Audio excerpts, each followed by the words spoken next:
a magia do futebol. Somos diferentes, mas torcer nos faz parecidos.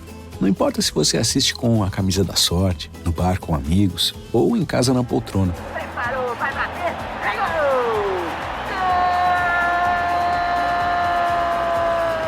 gol! Se você é o que grita mais alto, o que só comemora depois do replay, cada um torce do seu jeito.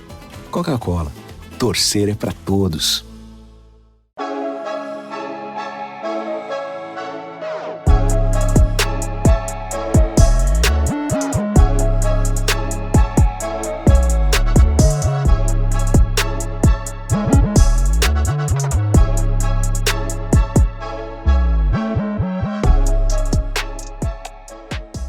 Welcome back to the social media derby.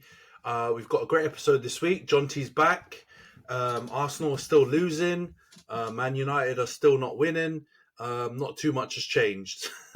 But this week's episode will be a cracker. We'll delve into Newcastle, Arsenal, United, Chelsea, and we'll look ahead to the European fixtures and another big weekend of Premier League games. But before we do, for those of you watching on YouTube, please subscribe to the channel. Like the video, share if you can, drop your comments down below.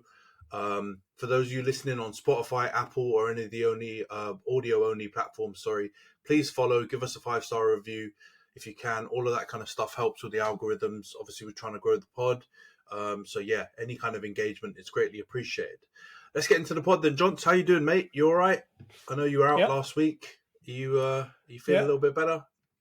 Yeah, I'm doing all right, apart from anything to do with Arsenal, which has been pretty poor over the last 7 days. But yeah, I'm doing okay. How about you, mate? Yeah, I'm doing okay as well. I watched a little bit of Amarin ball yesterday. That was nice. Pep got absolutely torn a new one. Although in the first half it was looking real shaky for them. I have to admit, City could have been 2-3-0 up. But they managed to ride the storm. That Gyökeres is... I was joking with some other mates, like Gyökeres and Højlund are really, really similar, except Gyökeres is actually like a bit more polished and he scores more of the chances. But he was that first chance he missed yesterday was so poor. I felt like I was watching Højlund go through 1-on-1 and just cock it up. But what he did after that was good if you believe in Højlund or you believe in the rumours of us getting him. So it was good. I enjoyed watching that. Did not enjoy Noel Gallagher and comms. You wouldn't have got that in China, but mate, absolutely wanted to rip my ears off. It was just ridiculous. I know having like very biased ex-players on comms can be jarring, but having Noel Gallagher on comms is the next level of jarring. It made me change the channel a few times. But yeah, doing all right, man. Let's get into the big game of the weekend then. For you, Johns, not the big game of the weekend in general. So that's Newcastle 1, Arsenal 0. Is it 2 Premier League defeats back to back? I think it is. I think you got a League Cup win in between, but it's 2 Premier League defeats in a row. 2 away defeats as well, and your away form has been, arguably better than your home form in the last 12 to 18 months. So bit of a surprise, I guess, kind of not, because Newcastle away is a really hard game. You started quite decently, actually, from what I saw. But then kind of against the run of play, Gordon smacks across first time, completely takes out both your centre-backs, and Isak manages to head it in. And then I know you had a few little half chances here and there. I think Rice had the best chance right before the end, right? We really should have scored from a great Saka cross. But apart from that, you kind of huffed and puffed and didn't really do too much for the rest of the game. First of all, what did you make of the performance? Because you haven't shared your thoughts on both games, because obviously last week you were out. But yeah, what's your thoughts on this game, and what's your thoughts on the 2 games in general? I think it was much of the same across both of the fixtures, really. I don't think we got outplayed in either of the matches. I think they were relatively even games. And I think both the attack and the defence were not good enough, right? I think from the attacking point of view, I'm more disappointed because in both games we haven't scored. And it doesn't look like we're going to get close to scoring. I mean, we've had very little threat on goal. And as good as our defense has been, prior to the last few games, they're not good enough to just continually just pull us out of problems all the time. And our attack needs to contribute more to the to the overall result of the match. And I think in both games our attack has been poor. And I don't mean from a point of view of like not being able to convert chances. I think we just haven't created anything, and we've looked creatively kind of out of ideas.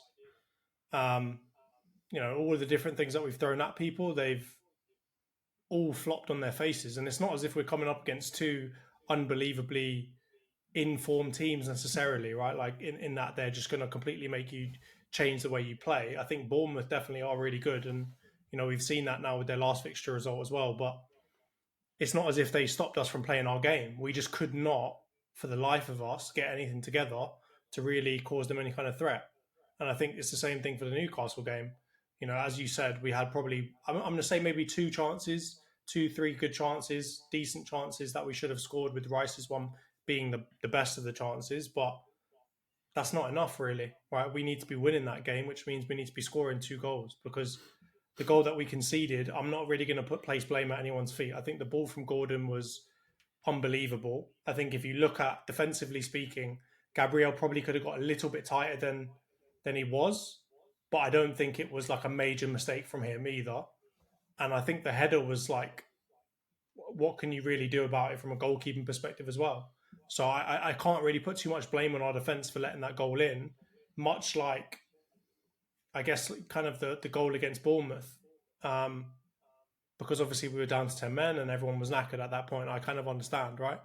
So from that point of view, we're going to be conceding a goal to Newcastle. We need to be able to go and score 2 or 3. And we didn't get anywhere near close to doing that. And that's what really worries me about this. And I think the substitutions that were made as well, like I don't see very much changing in the way that we're playing right now. I think we're going to need a big wake-up call, either in the form of Martin Odegaard coming back, or, Saka or Martinelli just taking off in form. We're going to need some sort of big shake-up, really, to get out of this funk that we're in right now. Because from my point of view, it's not as if like it's a fluke, unlucky loss here, unlucky loss there. This seems like a systemic problem where we just don't have any attacking threat, unless basically Saka puts our whole team on his back and goes and scores for us. So overall, very unhappy with the performance, and not to overdo it, but I think it's something genuinely to worry about, like in terms of it not being a freak result. Freak results you can deal with. You can say, all right, let's chalk that one up to an unbelievable performance from Newcastle, or let's chalk that up to, crazy refereeing decisions or whatever else. But I don't think you can look at this game and blame anything but us. And that just points to a systemic problem. And I think even the last game against Bournemouth, right? Yes, we were down to 10 men or whatever, but I guess the problem still exists, if that makes sense, right? Like, we still had no attacking threat. So overall, yeah, very upset. Well, not very upset, but very disappointed with it and worried, I'll be honest with you, moving forward. Yeah, I actually got it. I forgot that you obviously played Liverpool in between those 2 results. But yeah, it's 2 defeats in 3 in the Premier League. The Liverpool one, of course. The Liverpool one. The Liverpool one is where we got sent off. Yeah, but again, attacking threat was shy. Yeah, I mean, the Liverpool was 2-2, right? You probably... I was chatting with Lincoln about it last week, and the whole chat was obviously around Arsenal sitting deep in the second half. And he was like, we didn't go deep enough. And I kind of agree with him. I don't believe in the hype that you guys went deep in the second half of the Liverpool game. I believe you probably should have gone even deeper to hold on to the result, because they scored obviously from a counter with that Mo Salah goal. So, but yeah, I mean, in last year, it wouldn't be a big problem if you conceded. I mean, your defense was super miserly, but obviously every now and again you conceded, and then your attack was able to just outfire teams. You knew you'd have enough big chances that you could still go and win 2-1, 3-1, 4-1, and more. So I agree with you. Right now, the big issue seems to be your attack is just not functioning. It doesn't seem to be, and it's understandable if you take a big cog out like Odegaard, but I think what's happened is Arteta's like tried to play around with the players that are left too much, and now it's completely muddied the waters of your attack, and so that brings me to a big kind of talking point from this game was obviously in the midweek when Yeri played really well, scored a banger against Preston, and he just generally looked really really neat and tidy, gave you that kind of mini Odegaard kind of vibe with his performance, I would say, against Preston. So there were big calls for him to come in and play on the weekend. He obviously only came on quite late in the game, and Trossard was preferred still in that kind of Odegaard position. Why do you think Arteta's continuing to go with Trossard over Nwaneri when it looks quite obvious that Nwaneri's a closer profile fit to Odegaard? Do you think it's purely the experience thing, or do you just think he's kind of being a bit stubborn with that decision? Because first of all, what do you think? Do you think Nwaneri should have started, or are you happy to see Trossard in that position? I don't think Trossard should ever start as a 10 for us. I think he's proven now that he's not really good enough in that position. But I can't blame Arteta for not starting Nwaneri. We're talking about like an 18-year-old coming up against Newcastle, who have like one of the most, let's say, high stamina, high tempo midfields in the league, right? You've got Joe Linton, Bruno G, and I think, was it Sean Longstaff or whoever it was that started in that position? You've got Joe Willock. You've got all these people that are going to be trying to overrun you. And to have like an 18-year-old essentially in there, or like a 17-year-old, can't even remember how old he is, but I know it's bloody young. 17. To have him in there trying to deal with all of those players in one of like, I think one of his first handful of starts in the league for us, I think would be, a bold decision to make. And if it doesn't turn out well, and Nwaneri gets overrun in there, or he gets injured or whatever else, we all blame Arteta and say, oh, you've started him against, one of the hardest teams to play away. So I can understand why he wouldn't do that, and why he wouldn't play Trossard in that position. Why he would play Trossard in that position and not Nwaneri. But my big problem with that is just go back to the transfer market, like the transfer window. If we weren't confident in Nwaneri's ability to play a proper backup to that position, why did we get rid of Fabio Vieira? Why did we get rid of Emil Smith-Rowe?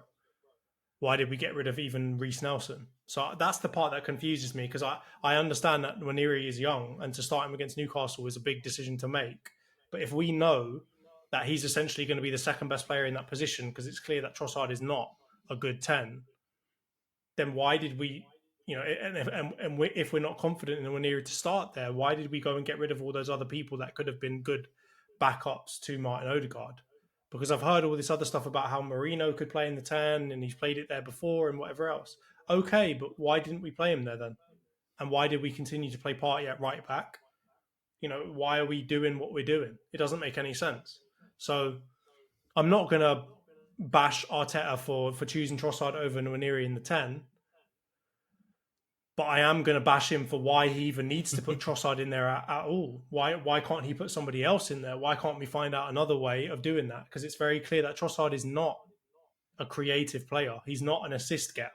He's a goal scorer.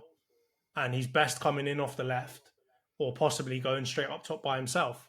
And again, that's another one. Why wouldn't you put Havertz in the 10 then? And let Trossard run off of him? Cause some issues for the Newcastle defence. Like there's so many whys about the way that we lined up, but I don't think the Nwaneri to Trossard one is really my biggest why. Yeah, I mean, I think the Trossard conundrum is part of the bigger issue, like you're saying. It's like shuffling around too many players, and I think the Nwaneri point comes in because he would probably be a like for Odegaard. And then in that case, that's one less person for you to have to shuffle, because he just slots right in, right? But he's 17, but I get but the risk is that he's so I get it. The risk is he's 17. But I agree with you. The bigger picture again is he made this decision consciously, clearly, right? Or Arsenal have made this decision. Maybe Arteta didn't agree with it. Maybe it was an Edu one, which we'll get to in a minute. But this decision was clear. you got rid of those other guys, and you've kept Wanyeri. So, and you didn't buy another replacement. So if you've left yourself with those cards, you've got to play them at some point, right? I get that the Newcastle one was tough because it's not a good it's a ruckus atmosphere. The midfield as well that he's coming up against will be tough. And I get all those factors, so I don't blame Arteta at all for that. But I do understand the other side of it, and I do understand the Arsenal fans that are saying we should have played Wanyeri. Like at some point, we've got to throw him in. It's always going to be the deep end because he's young, and it's the Premier League. Most teams you play are going to be difficult. So it's a tough one. Unfortunately, it is kind of a lose-lose though, isn't it? At this point, because you put Wanyeri in, he gets over on, like you said, and everyone hammers Arteta for trusting a youngster. You put Trossard in that position, and everyone hammers him because he hasn't, given this star boy a chance. So it's a tricky one. But it only kind of goes this way if you lose, right? If you'd have won, you wouldn't have heard any of this stuff. Let's get into the big thing then around the title race, because now you're 7 points behind Liverpool. Thankfully, City dropped points. They've lost 3 games in a week, which has kind of kept them in touching distance for you. So what are you like? I think you're 5 points behind them or 4 points behind them. So you're still in touching distance with them, but I think you've dropped down to 5th now in the table on goal difference behind Chelsea and also Nottingham Forest. A lot of people going early and big on the whole title race is over. Where do you sit on this? I'm guessing you're going to be fairly logical and still say it's early doors, or are you going to shock me? What do you think? I don't know, man, because I think to say the title race is over, is reducing it to essentially giving us 0 probability of winning it, which I'm not. I'm not going to do that, right? I think there is still a probability that we win it, but I do think it's a low probability, and the more we lose, the lower it gets. So to look at it from a mathematical perspective, we are far less likely to win the league now, being 7 points off the top, than we were last week before this result. And then before the Bournemouth and Liverpool results, we were even, I would say the probability was higher. So in this current run of form, I mean, a couple more games like this, and I would say we're at the point where the probability is literally 0.5% of winning it, because we'll be, 12 points or 13 points off top. So I can't say for sure that we are fully out of the title race already, but I can definitely say that we haven't got much rope left. We've got maybe 1 or 2 more losses, and then I think we're out of the title race. So not over yet, but getting dangerously close. Yeah, I agree, man. I think you've still got a shot. It's going to be really hard, but I think this season, the overall points total of all teams is going to be lower than the last couple of years. I think all 3 of the favourite teams are kind of not in top, I think, form, or at their most perfect state. I think all 3 teams are kind of going through a little bit of not a transition, but going through a little bit of change. Obviously, Liverpool got the new manager. City have got a bit of a smaller squad than usual. You guys have also gone a similar way and kind of narrowed the squad down to more high quality players, but kind of a smaller group as a total. And now, obviously, with the backroom changing happening in the for both City and for you guys, so I don't think any of the 3 teams is going to run away with it. But I do think, you're going to have, each team's going to have periods where they start dropping points. So you're kind of in that mini period right now. City seem to have timed it. I think it's the exact same time as you. Liverpool haven't quite yet. But I'm sure that will happen at some point in the season, right? I doubt Arne Slot's going to come in and just absolutely steamroll it, but you never know. So I think you're still in with a shot, but you are making life difficult for yourself because you've dropped points in. I guess the Newcastle one is kind of understandable. People could see you losing that, but the Bournemouth one is the frustrating one, and then obviously the draws at home to Brighton. And who else did you draw? I think you drew against someone else at home as well. Those draws, Liverpool obviously. are gonna maybe cost you when it comes to the end of the season. But I get it. The anger is because I think a lot of fans saw potential for your season to get derailed because of the transfer window. So they've kind of just been waiting, I guess, for that moment or that wobble to validate their points, and that's what's caused kind of like a lot of Arsenal fans, or a group of Arsenal fans, to go quite early on it. Let's go on to the last talking point then for you guys. It's not on the match, but it broke, I think, on Monday morning or Tuesday morning, one of the two, that your sporting director Edu, part of the world class duo of Edu and Arteta, will be stepping down. Came completely out of the blue. I don't know, John, if you heard anything, but I didn't hear anything anywhere. I wasn't seeing any rumours about this. It just kind of broke abruptly that he's leaving Arsenal, and then it broke very quickly afterwards that he's going to join. I don't know what their football club group is, but the Nottingham Forest, Olympiacos, and they've got one other club, I've forgotten who it is, group of teams, and he'll be the kind of like their head of football or head of sport or whatever. Kind of similar to the Jurgen Klopp role that he took with Red Bull. So, yeah, what do you make of the news, first of all? And are you disappointed to see him go? Because, I think a lot of people are giving Arteta more of the credit, but Edu's also got some of his, has got some flowers over this, 2 years of challenging, where you've done some good transfer business. So, yeah, what do you make of the news, and are you upset that he's leaving?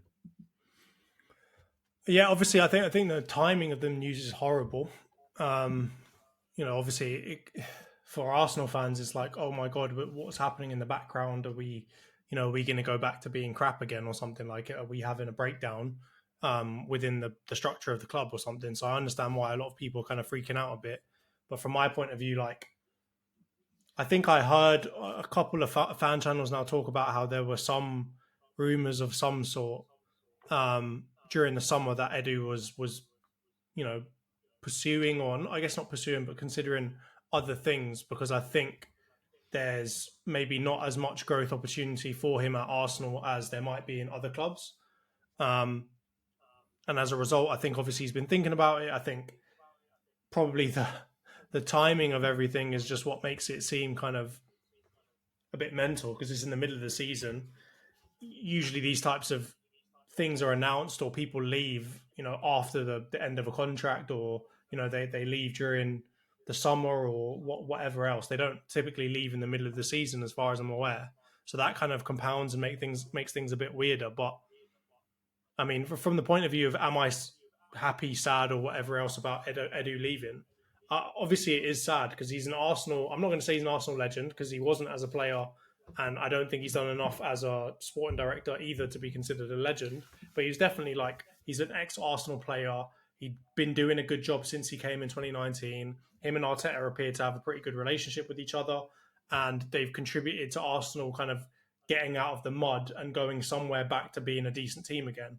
So, of course, that's sad to see him leave, especially if he's going to go and leave for, what a lot of fans out there are going to make fun of, which is he's kind of going down in terms of stature of club to bloody Nottingham Forest from Arsenal. And I don't think you'd see somebody from Man City. I don't know if you'd see somebody from Man United, Chelsea go and make that kind of move, which from club to club is a step down, but maybe in terms of responsibility and so on is a step up. And I think in terms of money, for sure is a step up. But obviously we're going to get banter from a lot of people as a result, right?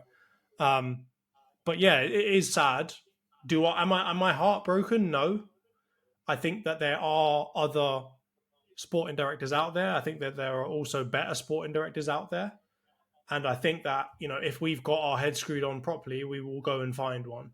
And the only thing that saddens me about it is that this, why couldn't Edu have announced this in the summer, so we could have gone and tried to get bloody Hugo Viana from Sporting or somebody else before somebody else nabbed him. And in this case, before Man City nabbed him. So that's a bit annoying. But yeah, overall sad, but not heartbroken. I think we can still build on it. And it's just the timing that makes it a bit stinky, really. Yeah, it's weird, isn't it?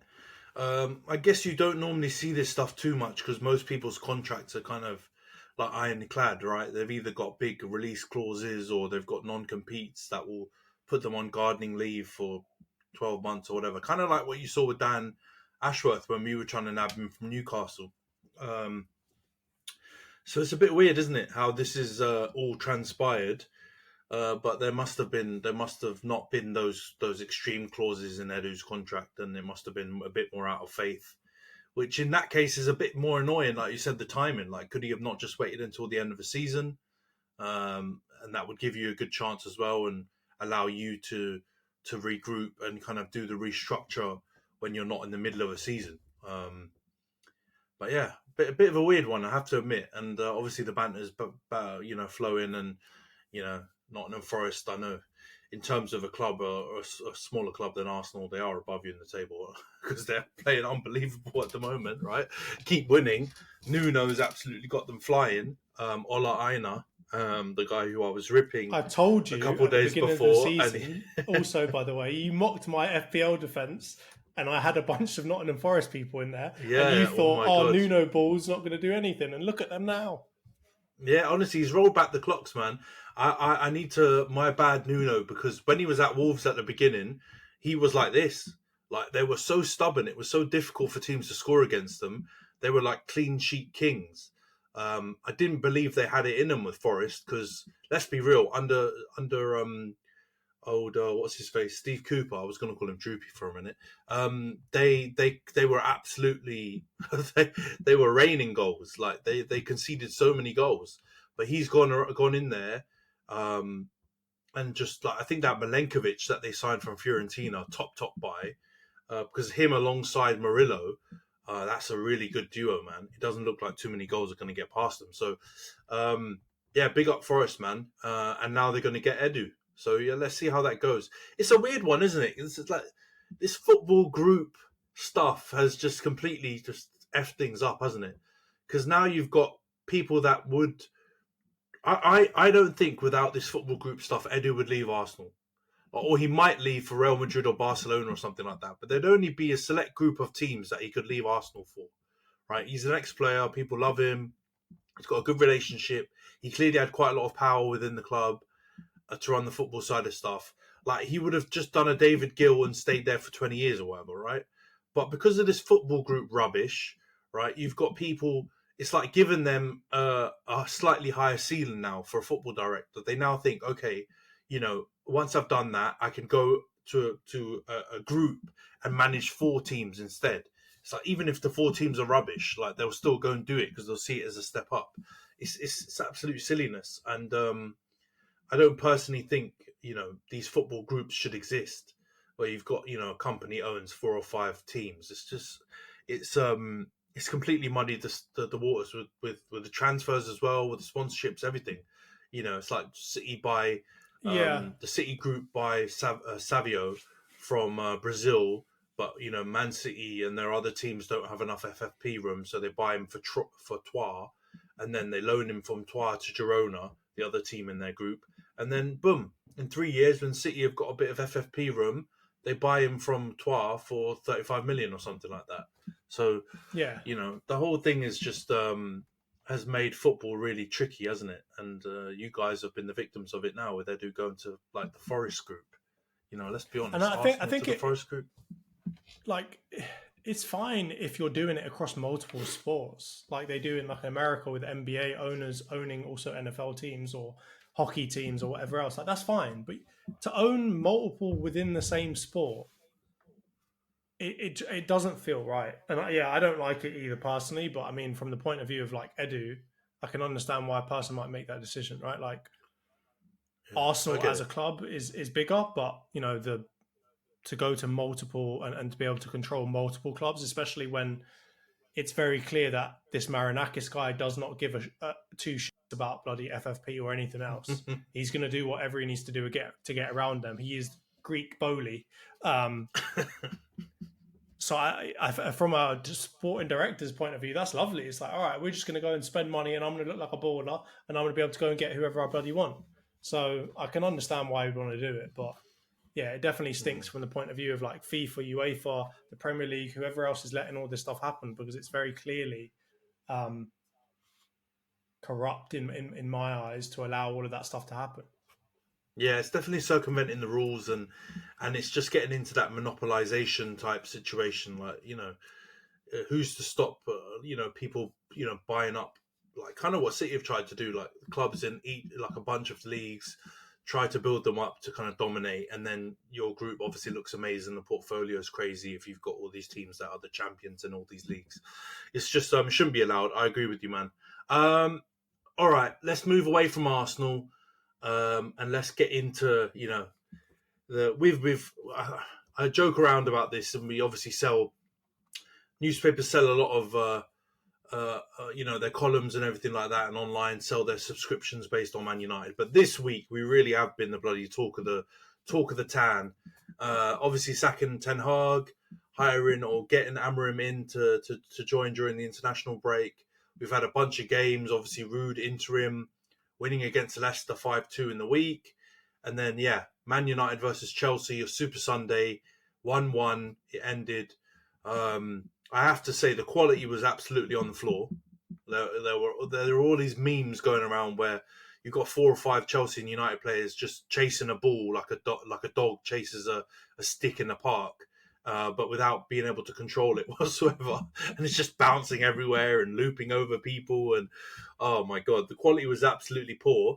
But Chelsea, I think they definitely are and look like a better drilled team. There were periods where they actually got the ball down and passed it, and looked like had some clear patterns of play. They just completely bottled it when it came to the last, like the finishing action, right, or the last pass or the last decision, and weren't able to kind of create anything massive. Obviously, Madueke has a header that hits a post from a corner. And United also hit the crossbar right at the end when Rashford should really be scoring on the volley, but it was quite a difficult chance. Second half, kind of similar. No team stands out. Chelsea have a bit more of the ball until Casemiro chucks what was kind of like a bit of a Hail Mary long ball over the top to Højlund. Somehow Wes Fofana gets under it, and Højlund tries to go around Sanchez, and he takes him out, and we get a pen. Bruno tucks it away, 1-0, but the lead only lasts for a few minutes until Caicedo, to be fair, was really impressive in this game. I thought he had one of his best games I've seen him for Chelsea. I'm big on the old Lavia hype train, but I think Caicedo was the standout midfielder in this game. He was really good. And he scored an absolute thunderbolt volley in the bottom corner. And ended up petering out to on 1-1. We did have a few chances. Bruno skied one where he should be scoring. Garnacho had a handful of chances in this game. I have to be honest. I wanted to throw things at my TV watching the game because he was extremely frustrating in this game. Ends 1-1. I just want to give a quick shout out to Mazraoui because I feel like only one player from the United side deserves any kind of shout outs. He was so crisp, man. From the first minute until the last, he pretty much made the right decision in every instance. Whether to drive with the ball, whether to pass it, whether to just like leave it and make an overlapping run or whatever. He was just very, very he played very, very well. And he was probably the only player on our team. Maybe De Ligt did okay as well. I think there's a few defensive blocks and stuff where he got in the way and he did, what you would hope your centre-back would do. But yeah, those are probably the only two players on the United side that deserve any kind of credit. I think the Chelsea side, like I said, Caicedo was probably their big standout. Cole Palmer went missing. You didn't see too much of him. Ugarte would put up an absolute stinker. It was a tough watch. It was enthralling because of it was like watching a bum fight. Remember when bum fights went around on bloody LimeWire and Kazaa and all that kind of stuff?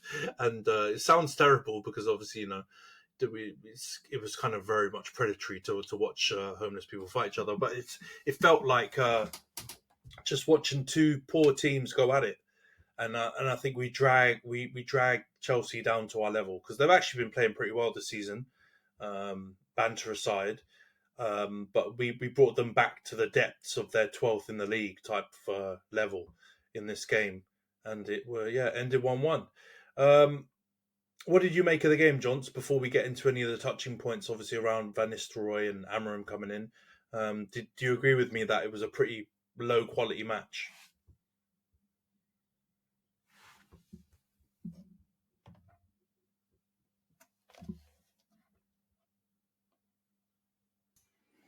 I agree with you. It was a pretty low quality match, but I don't mean that in the fact that like it wasn't funny to watch. Like it was quite funny to watch, and it was relatively entertaining. And it kind of reminded me of like a Sunday league game a little bit. And I always say this, right? When you watch two not subpar teams, but like imperfect teams, it always makes for way better watching than to watch like a Man City Arsenal game last season. It's boring. It's just like two chess players, grandmasters trying to figure each other out. But in this match, it was, again, as you said, it was a bum fight, which is always really funny to watch. So, yeah, the quality was poor. I think a lot of misplaced passes, particularly on the Man United side, particularly from Ugarte and Casemiro.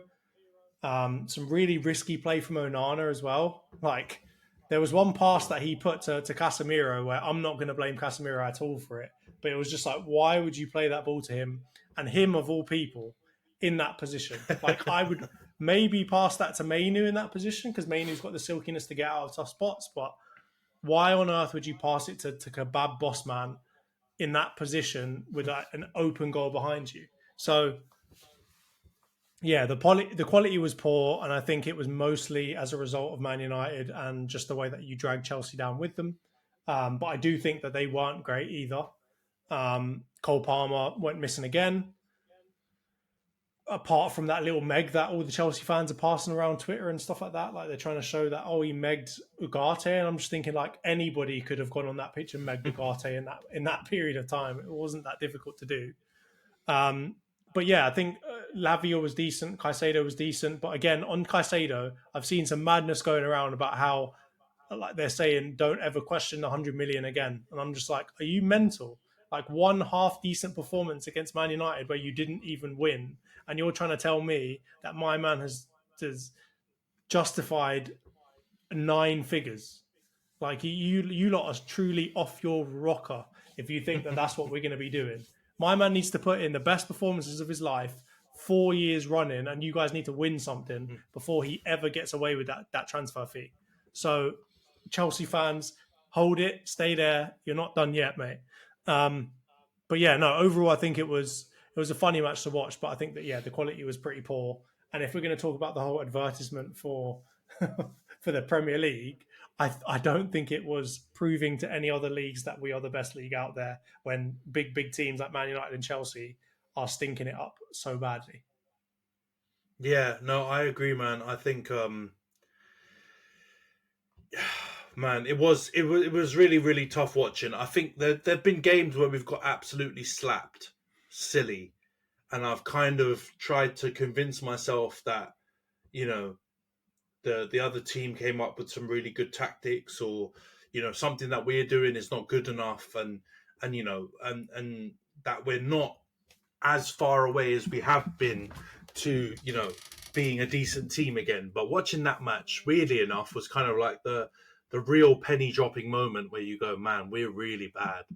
Because even with a new manager bounce, even though I know Rude's just an interim, or even just a bounce that we know who our new manager is going to be with Amorim, you expect there to just be some positivity, right?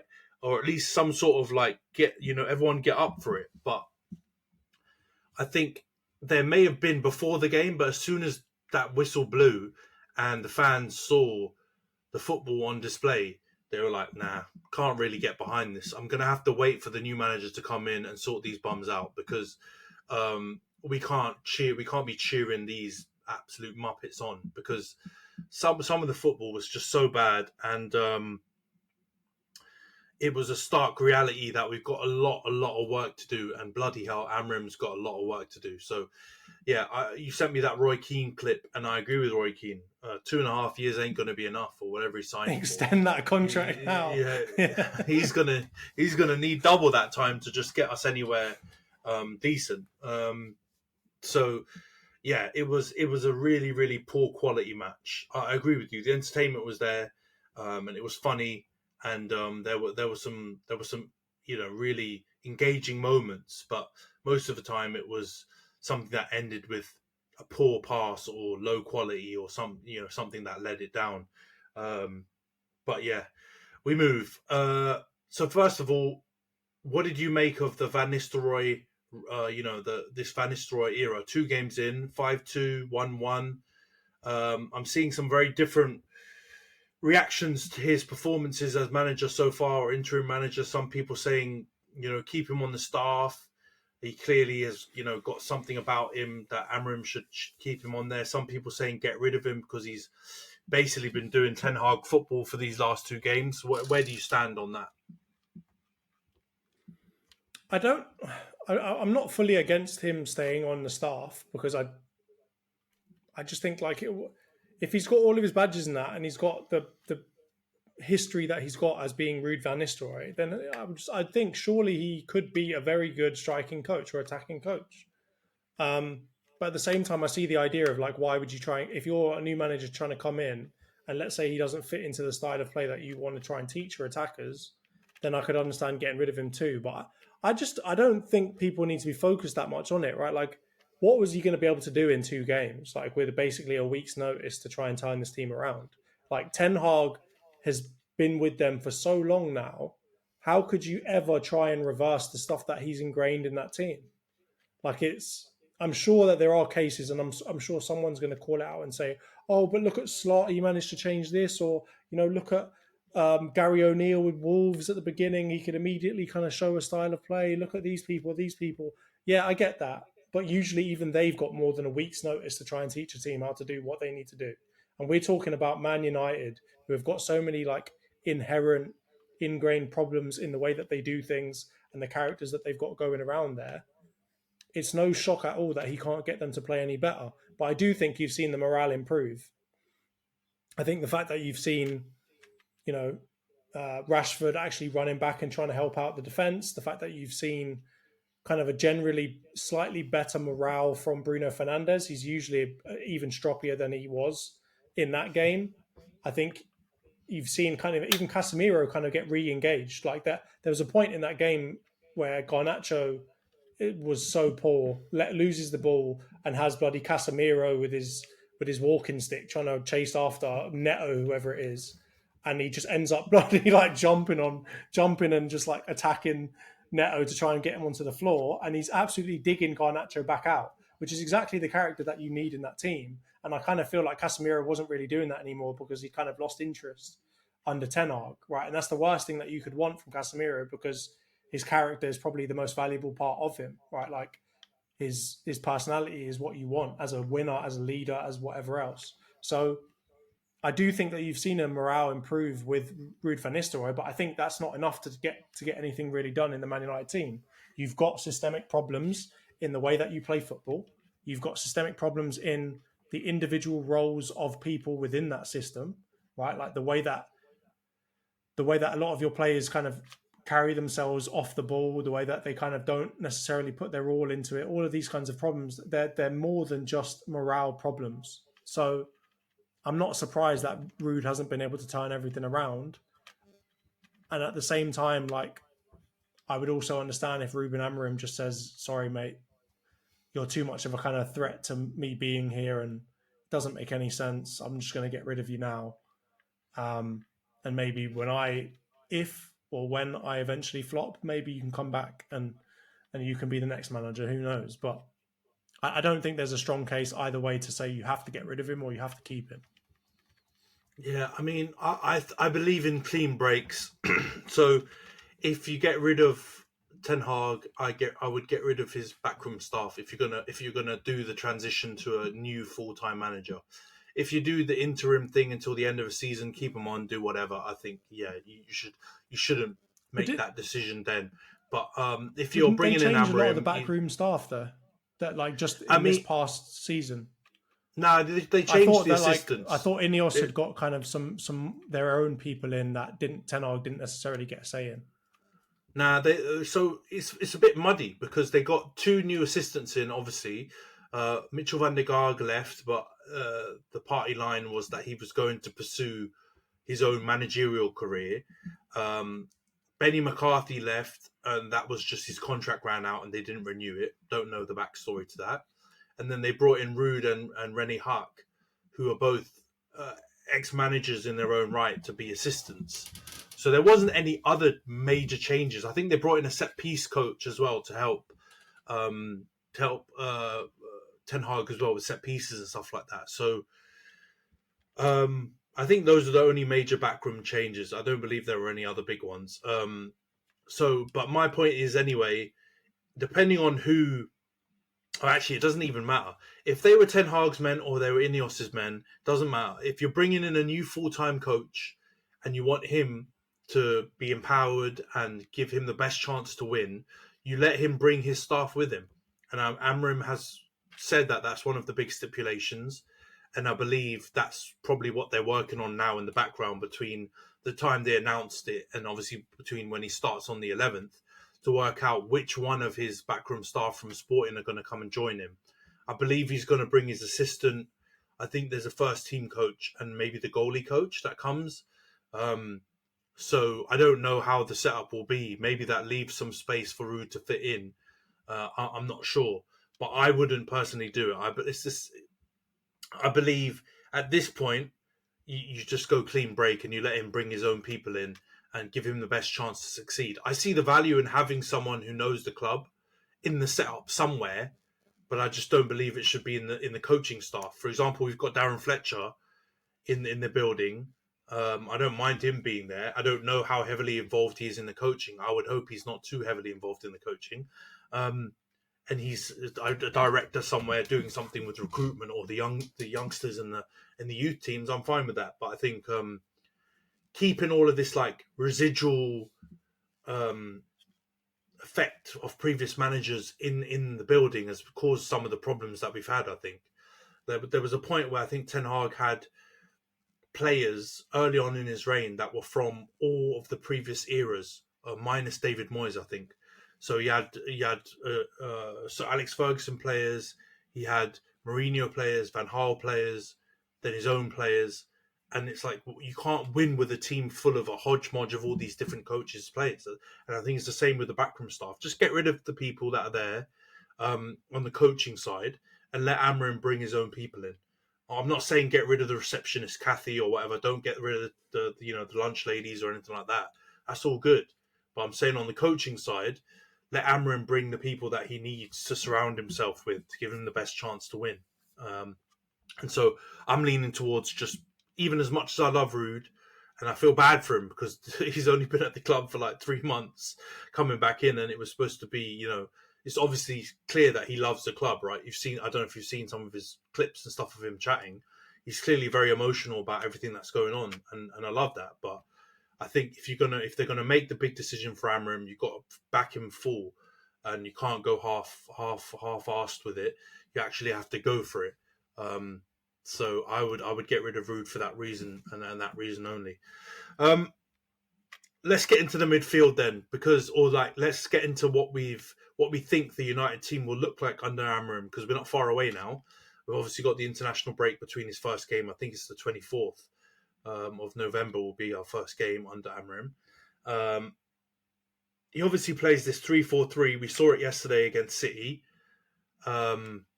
There are quite a lot of people out there saying that the centre-backs that we have could fit with that style already. We talked about it on here, right? Putting Lissandro out at the left centre-back slot, having Yoro and De Ligt as, in a back three. Even when we were talking about Ten Hag football, we were saying that might be something they should look at doing. So a lot of people also kind of agree and think that we've got the defenders for that formation. The big kicker, or there's two big kickers, is the midfield and the cam positions. So Amrin plays with a midfield pivot, one person who sits and one who's kind of a bit more all action. Do you think we've got the midfielders to play that right now, play that kind of formation? And if so, who do you think he's going to go for? Because obviously we've had Casemiro and Ugarte in the last performance. Do you think he'll stick with that?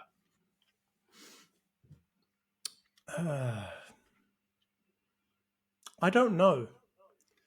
Because I'll be honest with you, I don't think Casemiro and Ugarte fit any formation you want to play them in. I don't think you could tell me a single formation where, outside of having 5 central midfielders, where the two of them work in any kind of midfield partnership. I can kind of see the idea of why you've got like the cool, calm head of Casemiro with like the technical ability, and then you've got the kind of the all-action craziness of Ugarte. But I'll be honest with you, they're playing really like Timu versions of themselves right now, where I don't see attractiveness in either of those players. So I suppose it could be a really poor version of what Amorim's trying to do, and he could probably try and play them there, and he might have like be forced to play them there. But if I was going to do anything, I'd probably try and get somebody else in there. If that has to mean Casemiro swapping out for either Mainu or for Eriksen or somebody else, I think that could work. I think the place where you're really in trouble is Ugarte, mate, because I don't think you've got a like-for-like swap. And I think it's a big reason why everyone was so excited about having Ugarte in the first place, is because he was that all-energy, all-action midfielder that you needed, that you didn't really have. I think we realised that Mainu was not going to be that. We already knew that Casemiro doesn't have the engine for that. We already know that Eriksen hasn't got the engine for that. We already know that, obviously McTominay gone now, so there's no chance he's going to be able to do that. So you've got like, maybe Collier could be the person that would be the backup for Ugarte, but I think that's the position where you really need to worry.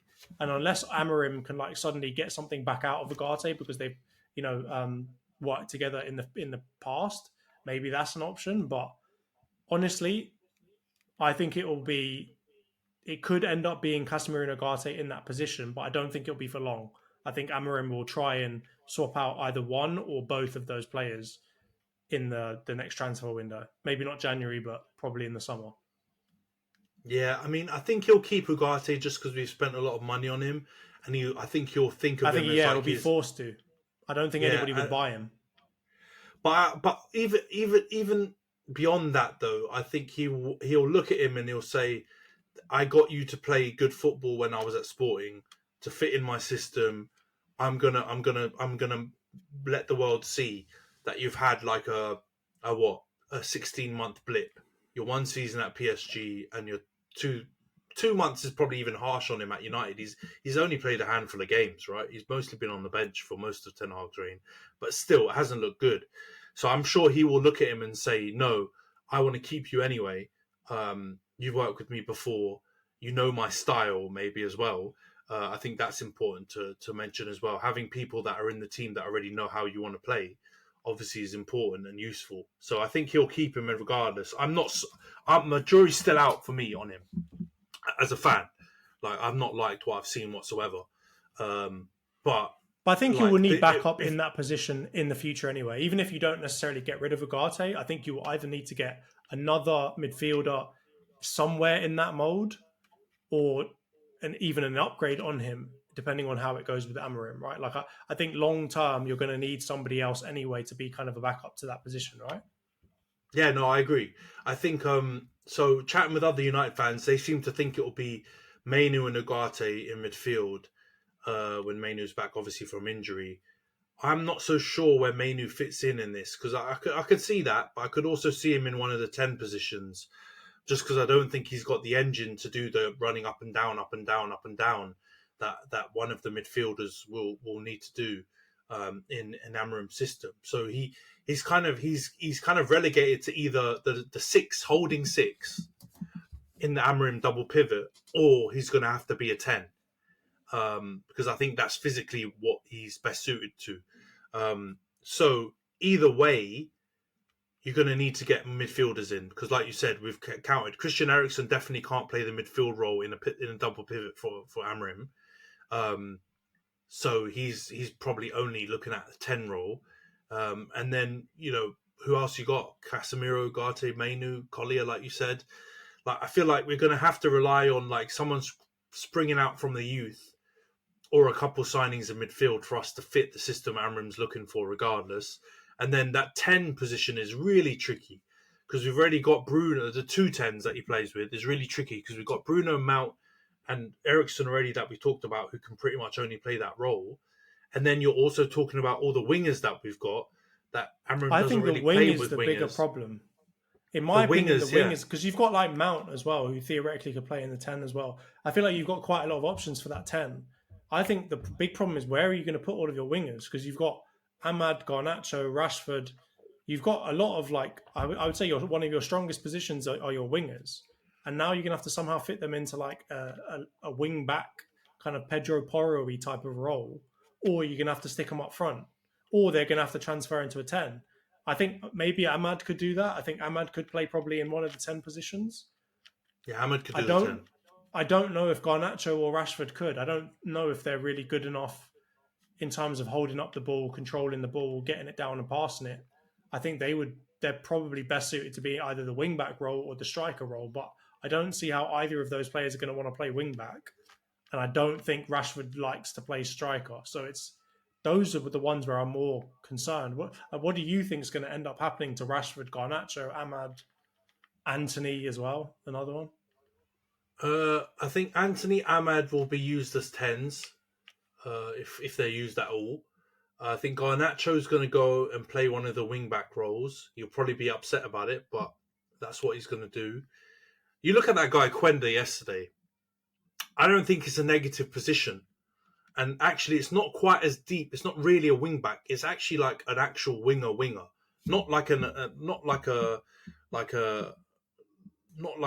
midfielder, like an old school Yeah. David Beckham kind of thing. Yeah, like a right midfielder and left midfielder. And I feel like you can get a lot of joy. You saw that Quenda yesterday. He looked class, mate. I know he's like 17 or something, but he looked absolutely class. And he was pegging it up and down that wing the whole time. A lot of attacking opportunities set up, or I think one of the Gyökeres goals.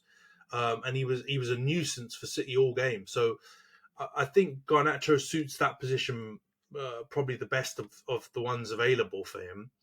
I think he'd be really good at that, actually, to be honest. But I think he'll be miffed about it because I think it's very clear Garnacho's got he's created like an ego and attitude about himself, which which stinks and I don't like at all. So it's going to be a humbler for him to go back into that role because I think he's going to look at it as like he's moving further away from the goal and not be too happy about it. But I think it's the best position for him. The Rashford one is a sticky one because you're right. I only see the striker role being anything close to something that he could do. I don't see him. It's not possible for a 10. I don't think he will be willing to run back. He's even more unwilling, I think, to track back and to run, I think, at this stage of his career. So I don't think he can play wing. So where does that leave him? That leaves him the striker role or the door. And I was talking with Lincoln about it last week, and we were saying, a lot of managers when they come in, there's a big surprise person that gets the axe, to kind of show that they've got the authority or whatever.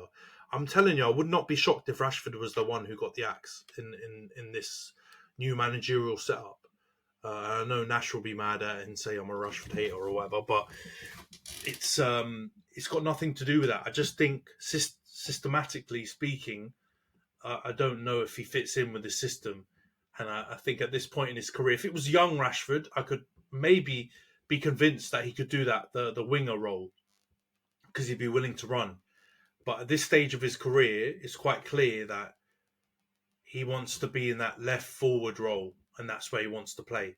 And he wants to be able to do it being kind of the MVP of the team and not have, duties to run back and track back and do stuff like that. So, yeah, I think some of the wingers will become 10s. I think Garnacho will become a winger. And then I think, I wouldn't be shocked to see Rashford go out the exit door because you're right. I can't. We've gone big on having wingers and this like attacking forwards, should I say, inside forward type things, not really wingers. And Amram doesn't play that. So, yeah, man, it's going to be What's interesting. What's going to happen to your fullbacks? Because the formation that he likes to play, it floods a lot of the central areas, right? Or kind of maybe the half spaces in between a winger and in the central area, right? If you do end up playing Garnacho in a wing-back type position, that means there's no space for... I mean, I don't know, depending on where you want to play him. I'm assuming you want to play a right-footed winger on a right-footed wing-back position, I'm assuming. I don't know for sure, but I'd hope so. Then you ask, like, what happens to Delo? What happens to Mazraoui if he goes on the other side? Like, there's going to be a lot of questions, and I think this is where that, like, the formation change is probably the biggest change outside of the manager and all of the other craziness that's going on. I feel like that formation change is going to really change a lot for the Man United team, and I really hope Amorim doesn't do a Ten Hag and kind of bottle it and say, "Oh, you guys can't play my way. I'm going to have to figure out something else." I hope he just comes in and says, "You know what, Rashford, you're off. Luke Shaw, see you later, mate. Garnacho, you're sitting on the bench."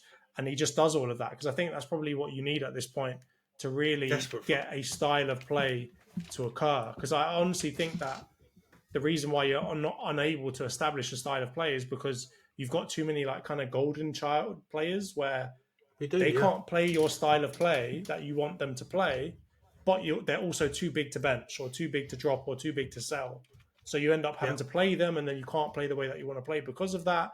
And I think even Bruno could be a problematic for that one too, because, you know, depending on the 10 that Amorim wants to play, I don't know if people want a quarterback 10 that is just shooting bloody long balls left, right, and centre all the time. Because if you take that away from Bruno, he's not that good a dribbler of the ball.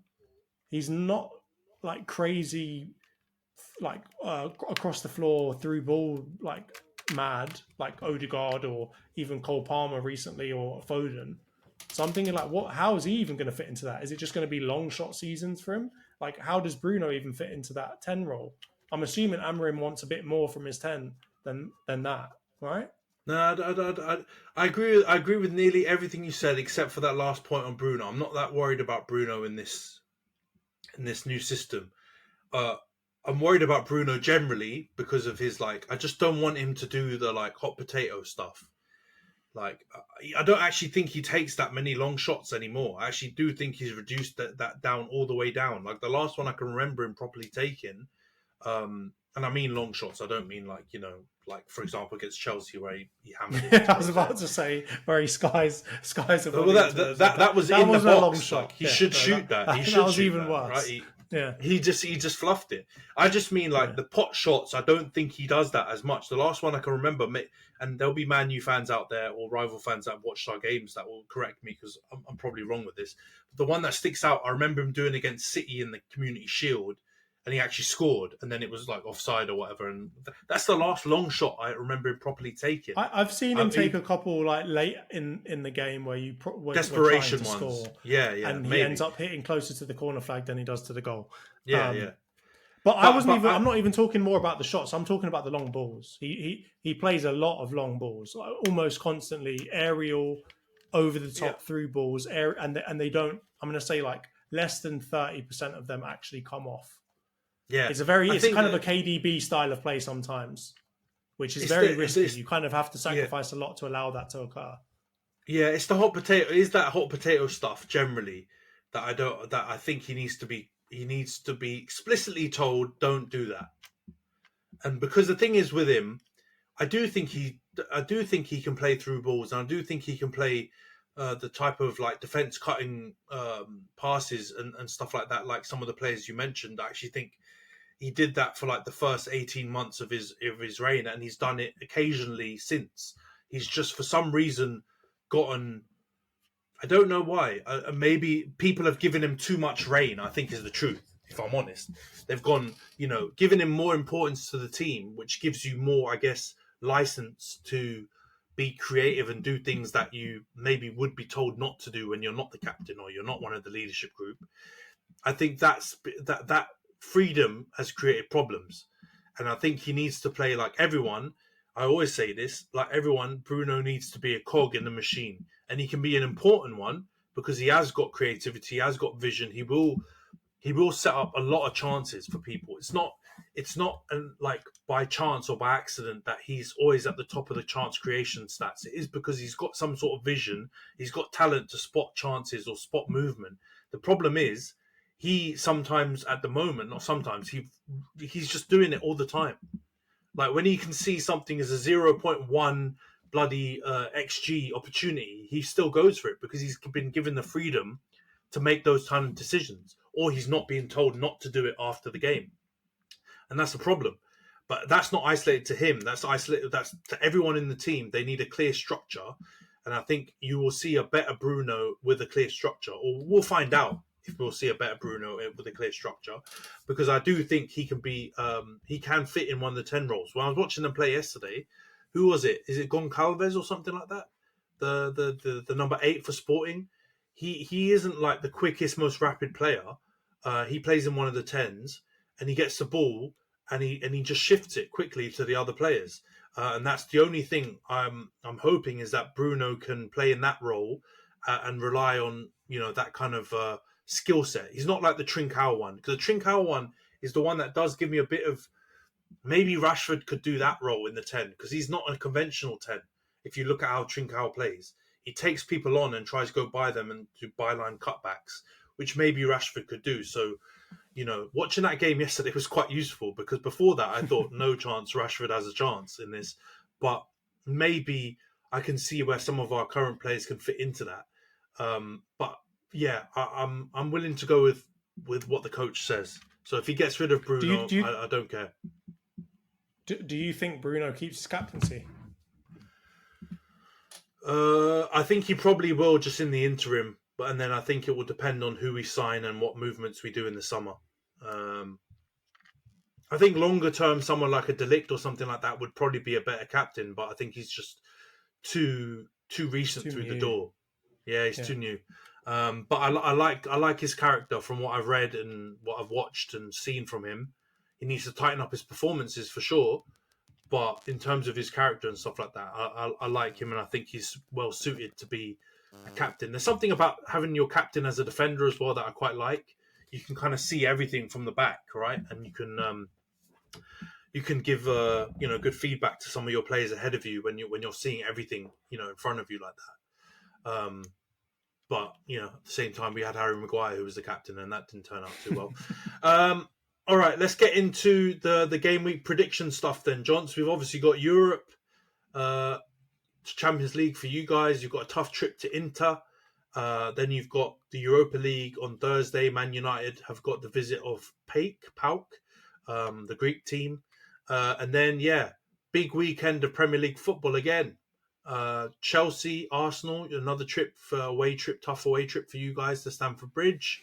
And then United against Leicester in Ruud van Nistelrooy's final game of interim before Amorim joins. Let's start with Inter-Arsenal then, Johns.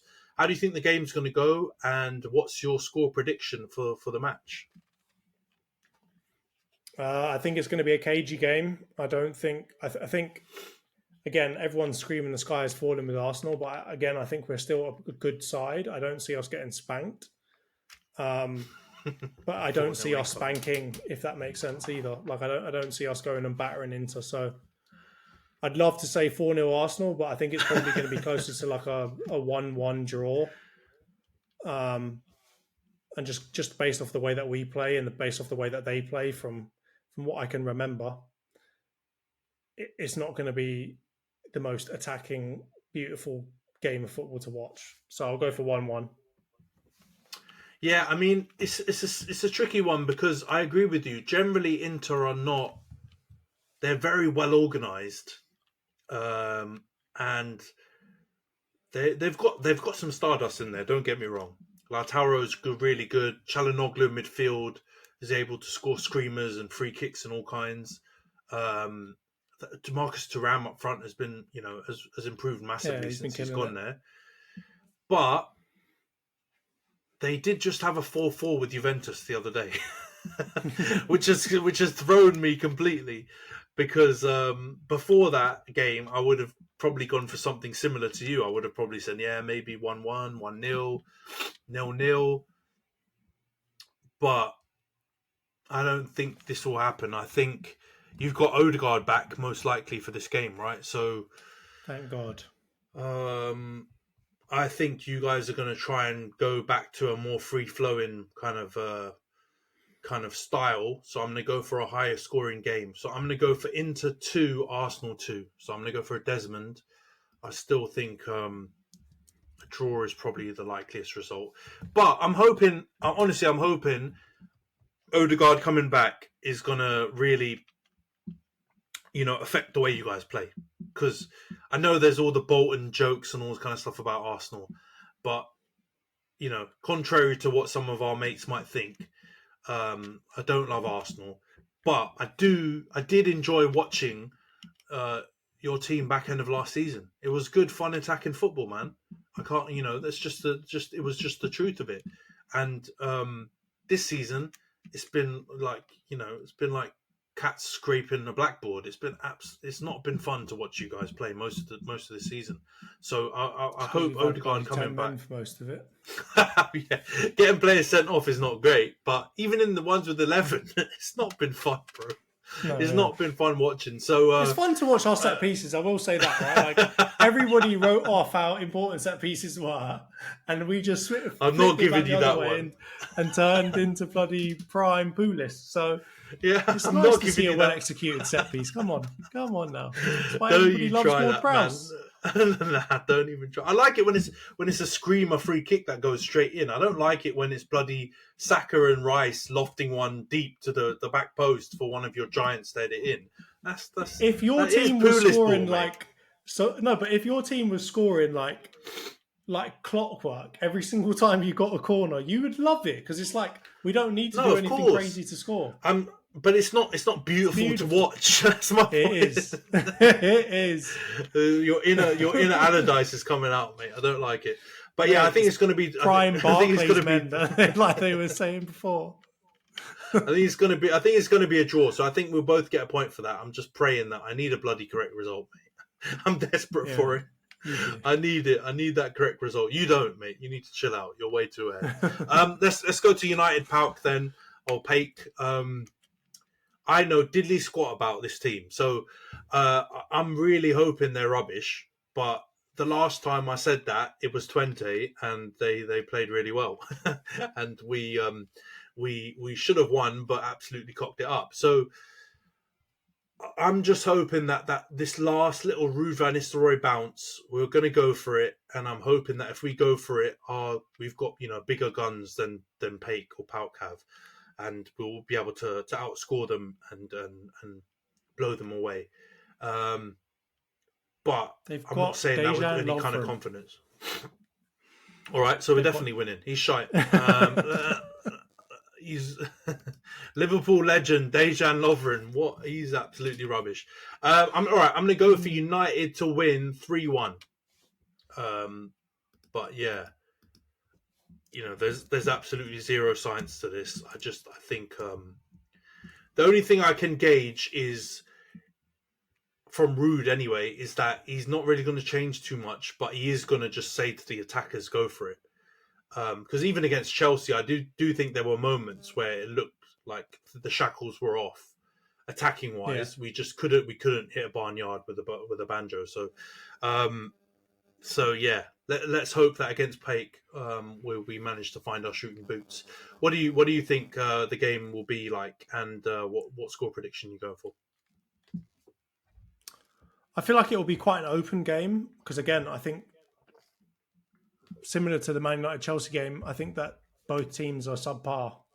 So I don't think that there's going to be like crazily good defending on either side, and I do think that there will be a fair amount of goals.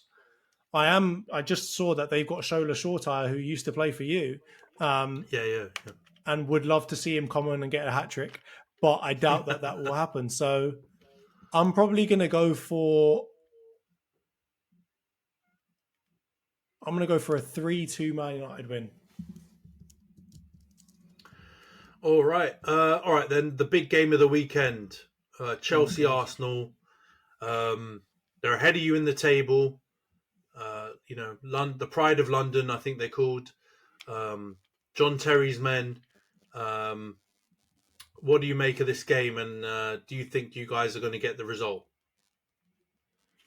I've got to say yes, of course, because I hate Chelsea with a burning passion. And I think they're madly overrated, and I think that they as you've seen, they think they're out the mud. But I think it takes more than, 10 games to be properly out the mud. And I think the Man United game showed that they are definitely not out of the mud yet.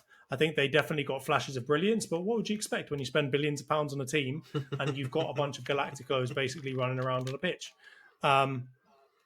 So yeah, obviously, they've got to show some quality, because I can't believe that Bowley and Clearlake or whatever are that bad at business to go and buy £1 billion worth of players that are absolute shit. So I think for this game, I still believe we'll win. I don't think it'll be an easy game necessarily, but I'm going to go for a 2-1 Arsenal win. Yeah, Chelsea are really... They're such I would love to see team. us spank them, by the way, though. Like last season, I want to see us 5-0 them, but I'm going to be humble and say 2-1. Be humble. Yeah, I think coming into this game, I don't know if you have too much option to not be humble with the recent results. Fair enough. And especially last season at Stamford Bridge, that was tricky. You were 2-0 down and you managed to pull it back eventually. But there was a big chunk of that game where you guys were really on the ropes, and this was prime muddy. This was the muddy fields Chelsea. This is when they were absolutely stinking it up under Pochettino. So this is a much better Chelsea you're facing, I think, at least in terms of form. I agree with you that they're not out the mud, and they've definitely improved, but they've shown a huge vulnerability. And their defence, I'll tell you, is their main vulnerability, because I actually think attacking-wise, even from midfield to attack, they've kind of tightened things up, and their attack is scary if you look at the options that they have. Obviously minusing Sancho, but their defence is the big issue. I don't buy into Colwell. Wes Fofana's not the same player since he's done his knee. Robert Sanchez is atrocious. Reece James is just back from injury. You've got the French Beavis and Butthead on the bench with Badiashile and Disasi. I'm sorry. Until they fix that defence, I don't think Chelsea can get higher than they currently are. I think fourth is probably the best that they can hope for with that current defence, and that will just be purely on attack and vibes, and just scoring more goals than they concede, and nothing to do with their defensive solidity. So I think that gives you a chance. The big issue is, and the thing that makes this intriguing and a fun game to preview or predict, is their biggest strength is your biggest strength. Their biggest weakness at the moment is your biggest weakness at the moment. So your defense is the strongest, their attack is the strongest. Their attack is shit. Their defense is shit, sorry, and your attack is not looking too good. So it's kind of whoever puts in the bigger performance on that weaker side on the day that I think will win it. And I just feel like you guys have got you start to develop a bit of a clutch gene in some of these big games. Like, I think you're undefeated against the traditional Big Six for the last year or 18 months or something like that. So that's what leans me towards a positive result for you guys. So I'm going to go for Arsenal to win 3-2.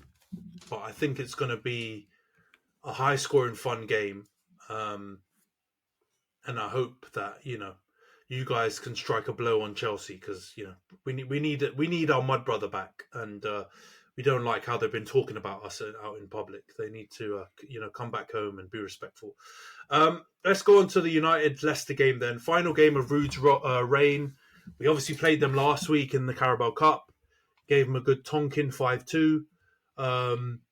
It was Leicester C team, though, I will admit. They didn't play too many of the first teamers. However, I don't think Leicester are a good team at all. So I think you've said this many times. Yes, I'll keep saying it, and I like Leicester as well. This hurts me because I like Leicester. They've always been my second team because of the ownership and everything like that, and the romance around it, and obviously the tragedy and stuff. And I like Steve Cooper even, but just what they've given him coming into the league this season, They've really, given him a tough. They've dealt him a tough hand. Not quite as bad as Southampton, but they've got a really tough hand staying in the Premier League. So I think even a rubbish United and a United that are desperate for the new manager and that will be kind of on the beach, even though it sounds weird to say at this point, until the new manager comes in, I think we're still going to be able to get a win. I think it'll be tighter than people might guess, considering how I've kind of just framed Leicester City as a team. But I think we'll get the W. So I'm going to go for United to win 2-1. What do you think, Johns? Well, it's a tough one because you just played them in the Carabao, didn't you? And you slapped them 5-2 in the end. And I mean, as bad as they are, they've got a couple of wins already in the Premier League, right? They beat Bournemouth, which bloody we can't do, and apparently Man City can't do. They beat Southampton, who, as you said, are not very good. They've drawn with Ipswich, who are probably one of their biggest challenges to try and stay up. Drawn to Crystal Palace, drawn to Everton. But they're not as bad as you make them out to be, right? I think you just see like vote fires in their backline and you just think, yeah, they're going down. So bad. They can't have Sideshow Bob and still stay up. But I think they're actually a little bit better than you give them credit for, especially when they've got a man like Jamie Vardy, who I hate with a passion as well, but continually scores goals up front. So I want to give you a chance in the scoreboard. I'm going to go for the opposite to you. I'm going to go for a Leicester 2-1 win. You're a disgrace. Absolute disgrace. God, I think Ruud's going to do it on purpose just to make sure that when Amorim does come in, everyone just really loves him and just says, yes, please come and save us. We just lost to bloody Leicester. You can't have people's expectations too high. I think Ruud's doing it out of the goodness of his heart. He's going to do it for Amorim and he's going to just make you absolutely stink it up so that when Amorim comes in, everyone's going to be singing his praises and loving him when he gets a couple of 2-0, 1-0 wins. Nah, I think we're already at rock bottom. We're in 13th. I don't think you are. No, you can't get lower than that for us. Trust me. This is lower than I could. This is lower already than I imagined we could ever go. So I think if we win, even we still can't go too much higher than where we are. So if we win, I think we maybe can go to like 11th or 10th, maybe max, but we can't go too much higher than that. So even if we get the win, Amorim's most likely coming into a team in the second in the the bottom half. It's low, bro. So even with a win, no, but I'm talking about your fans' expectations. I'm not talking about his. Our fans are still in the mud. I think they will be even more in the mud if you get, if Vardy dunks a couple of goals in your head. Oh yeah, it will obviously be worse. But, I think Amorim's still coming into a show regardless of whatever happens in this game. I'll be honest. But yeah, I think we'll get the dub. All right, so all right then, that's interesting. We've both gone for Inter Arsenal draws. We've both gone for United to beat PAOK. We've both gone for Arsenal to beat Chelsea. And then you've controversially gone for Leicester to beat United, and I've gone for United to beat Leicester. A scoreboard recap. I'm going to do this super quick because it's poor reading for me. I've got 10 points. Didn't get anything last week. Absolute stinker. In Johns's place, Lincoln got you a point. So you're up from 22 to 23. So yeah, still not looking good for me at all. And my predictions going for similar ones to you is not putting me in a much better position. But I've got a hope for correct scores at this point. It's correct scores and inshallah, I think, for me. But we'll wrap up the pod here, Johns. Thanks for jumping on, man. I know, it ain't easy at the moment with the old kidney stone and all that. But appreciate you coming on, and even more so talking about Arsenal and their stinky form at the moment. But we'll wrap it up here. All right, cheers, guys. Take care. Got to be here for the bad ones too. You know what I'm saying? Cheers, Ant. Cheers, everyone. Cheers, everyone.